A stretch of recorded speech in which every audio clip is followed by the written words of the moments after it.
আসসালামু আলাইকুম। তো স্ক্রিনে যে কবুতরগুলো দেখতে পাচ্ছেন এই কবুতরগুলো সবই বিক্রি হবে। তো এইখানে আছে 2 জোড়া কবুতর এবং আমার কাছে আরও কবুতর আছে, সেগুলো আপনাদের দেখাই দিচ্ছি।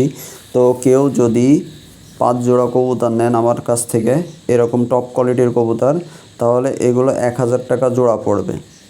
কেউ যদি 5 জোড়া কবুতর নেন, এই যে 5 জোড়া দেখাই দিচ্ছি, এই 5 জোড়া কবুতর নেন, তাহলে তাদের জন্য একটা অফার, সেটা হলো ডেলিভারি চার্জ ফ্রি। আপনার বাংলাদেশে যেখানেই আপনার বাসা হোক সেইখানে বাসের মাধ্যমে পাঠানো হবে এবং ডেলিভারি চার্জ ফ্রি। এবং এই দেখেন আর এক জোড়া কবুতর। তো আমি আর এক জোড়া কবুতরও দেখাই দিচ্ছি। এই যে আর এক জোড়া কবুতর দেখেন, কবুতরগুলো অনেক চালাক এবং অনেক সুন্দর, কোথাও কোনো মিসমার্ক নেই। আর আমার ইমো এবং হোয়াটসঅ্যাপ নাম্বারটা আমি বলছি 01753504546। তো যাদের এই কবুতরগুলো পছন্দ হবে বা দরকার তারা আমার সাথে যোগাযোগ করবেন, কবুতরগুলো দেওয়া যাবে। আর যদি 5 জোড়া কবুতর নেন তাহলে বাংলাদেশে যেখানে আপনার বাসা হোক ডেলিভারি চার্জ ফ্রি। 5 জোড়া কবুতর নিলে ডেলিভারি চার্জ ফ্রি।